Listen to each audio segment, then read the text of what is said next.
భారతదేశంలో హిమాలయాల కంటే చాలా పురాతనమైన పర్వత శ్రేణి ఏదైనా ఉందంటే అది ఆరావళి మాత్రమే. ప్రపంచంలోనే ఓల్డెస్ట్ మౌంటైన్ సిస్టమ్గా ఆరావళి పర్వతాలను చెప్తారు. ఇంత చరిత్ర ఉన్న ఈ పర్వత శ్రేణి మొత్తం ఇప్పుడు వివాదాల్లో చిక్కుకుంది. చట్టాలు, కోర్టులు, రాజకీయ ఆరోపణల మధ్య చిక్కుకుపోయింది. హద్దు అదుపు లేని మైనింగ్ కారణంగా ఆరావళి పర్వతాలు సహజత్వాన్ని కోల్పోతున్నాయా? అసలు ఆరావళి పర్వతాల నిర్వచనాన్నే కేంద్ర ప్రభుత్వం ఎందుకు మార్చేసింది? ఆరావళికి గాయమైతే మన దేశానికి పొంచి ఉన్న ముప్పేంటి? Let's watch.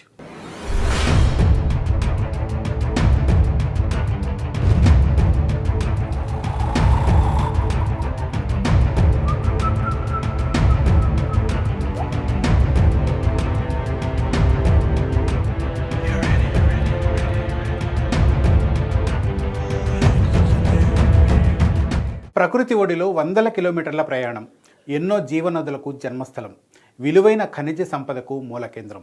ఇలా ఆరావళి పర్వతాల విశిష్టత గురించి ఎంత చెప్పుకున్నా తక్కువే. 200 కోట్ల సంవత్సరాల వయసున్న ఈ పర్వత శ్రేణులు మానవజాతి చరిత్రలో ఎన్నో పరిణామాలకు సాక్షిగా నిలిచాయి. మన దేశంలో వాయువ్యంగా 670 కిలోమీటర్ల పొడవున విస్తరించి ఉన్న ఆరావళి పర్వతాలు 4 రాష్ట్రాల్లో జీవ వైవిధ్యాన్ని కాపాడుతున్నాయి. రాజస్థాన్, హర్యానా, ఢిల్లీ, గుజరాత్ వరకు విస్తరించిన ఈ పర్వత శ్రేణి ఉత్తర భారతదేశానికి ఒక రక్షణ గోడ లాంటిది. ఢిల్లీ సమీపంలో ప్రారంభమై దక్షిణ హర్యానా, రాజస్థాన్ మీదుగా గుజరాత్లోని అహ్మదాబాద్ వద్ద ముగుస్తుంది. రాజస్థాన్లోని మౌంట్ అబూలో ఉన్న గురుశిఖర్ ఆరావళి పర్వతాలలో ఎత్తైన శిఖరం. దీని ఎత్తు సముద్ర మట్టానికి సుమారు 1722 మీటర్లు. ప్రపంచంలోని అత్యంత పురాతనమైన మడత పర్వతాలుగా ఇవి గుర్తింపు పొందాయి. ఇవి థార్ ఎడారి విస్తరణను అడ్డుకోవడంలో కీలక పాత్ర పోషిస్తాయి. మన దేశంలో చాలా ప్రాంతాల్లో ఎడారీకరణను అడ్డుకునే సహజ అవరోధంగా ఆరావళి నిలుస్తుంది. బనాస్, లూని, సబర్మతి, సాఖి వంటి అనేక నదులు ఈ పర్వత శ్రేణి నుంచే ఉద్భవించాయి. ఆరావళి పర్వతాలు రాగి, జింక్, సీసం, మార్బుల్ వంటి ఖనిజాలకు ప్రసిద్ధి. తాజ్మహల్ నిర్మాణానికి వాడిన మక్రానా మార్బుల్ ఇక్కడి నుంచే సేకరించారు. ఈ పర్వతాలు విస్తరించి ఉన్న రాష్ట్రాల్లో భూగర్భ జలాలు రీఛార్జ్ కావాలన్నా, ఢిల్లీ చుట్టుపక్కల ప్రాంతాల్లో పర్యావరణ సమతుల్యత దెబ్బతినకుండా ఉండాలన్నా ఆరావళి పర్వతాలు చాలా కీలకం.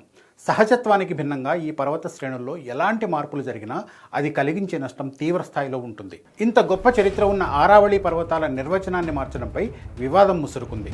ఆరావళి పర్వత శ్రేణుల్లో భారీ స్థాయిలో మైనింగ్కు అవకాశం కల్పించేందుకు వీలుగా ప్రభుత్వం పర్వతాల డెఫినిషన్ను మార్చేసిందని పర్యావరణవేత్తలు విమర్శలు గుప్పిస్తున్నారు. మైనింగ్ కార్యకలాపాలు విపరీతంగా పెరిగితే ఆరావళి సహజ స్వరూపాన్ని కోల్పోయి ఆ ప్రాంతాలు, అక్కడి ప్రజల మనుగడకే ముప్పు వాటిల్లుతుందనేది పర్యావరణవేత్తల ఆందోళన. అయితే ఈ ఆరోపణలను కేంద్ర ప్రభుత్వం ఖండిస్తోంది. ఆరావళి పర్వతాల నిర్వచనంలో మార్పు మైనింగ్ కోసం కాదని, సుప్రీంకోర్టు ఆదేశాల మేరకు పర్వతాల రక్షణ కోసమేనని చెబుతోంది. వాస్తవానికి ఇప్పటి వరకు ఆరావళి పర్వతాలకు ఒక్కో రాష్ట్రంలో ఒక్కో రకమైన నిర్వచనం ఉంది.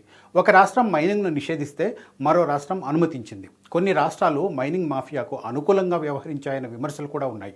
యూనిఫామ్ డెఫినిషన్ లేకపోవడంతో ఈ పరిస్థితి తలెత్తింది. దీంతో గతేడాది నిపుణుల కమిటీని ఏర్పాటు చేసి పర్వతాలు విస్తరించి ఉన్న అన్ని రాష్ట్రాల్లో యూనిఫామ్ డెఫినిషన్ను అమల్లోకి తెచ్చే ప్రయత్నం చేశారు. అయితే ఆరావళి పర్వతాలకు సంబంధించి ఒక నిబంధన మాత్రం అన్నిటికంటే ఎక్కువగా వివాదాస్పదంగా మారింది. అదే 100 మీటర్ల ఎత్తు రూల్. ఆరావళి పర్వతాల నిర్వచనం ప్రకారం పర్వత శ్రేణుల్లో 100 మీటర్ల కంటే తక్కువగా ఉన్న ప్రాంతాన్ని ఆరావళిగా పరిగణించరు. దీంతో ఆ ప్రాంతాల్లో మైనింగ్ చేసుకోవడానికి అవకాశం లభిస్తుంది. మైనింగ్ మాఫియా ఈ నిబంధనను అడ్డం పెట్టుకుని విచ్చలవిడిగా మైనింగ్కు తెరలేపే ప్రమాదం ఉందన్నది పర్యావరణవేత్తల ఆందోళన. కాగితాలకు మాత్రమే పరిమితమయ్యే నిబంధనలు వాస్తవంగా అమల్లోకి రావని, విచ్చలవిడిగా జరిగే మైనింగ్కు ఎవరు బాధ్యత వహిస్తారని వీళ్ళు ప్రశ్నిస్తున్నారు. ప్రభుత్వం మాత్రం ఇలాంటి పరిస్థితులు రావని భరోసా ఇస్తోంది.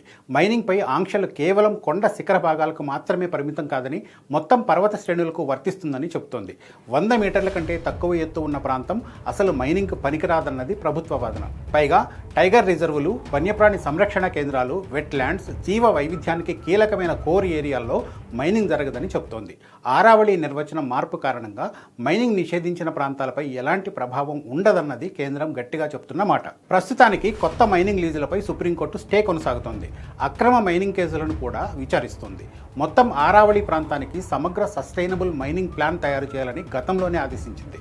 ప్రభుత్వం భరోసా ఇస్తున్నా, సుప్రీంకోర్టు పర్యవేక్షణ కొనసాగుతున్నా పర్యావరణవేత్తలు ఆందోళన వ్యక్తం చేయడానికి కూడా కొన్ని కారణాలున్నాయి. ఆరావళి నిర్వచనంలో చిన్న మార్పు కూడా భవిష్యత్తులో పెద్ద స్థాయిలో దుర్వినియోగానికి దారితీయొచ్చు.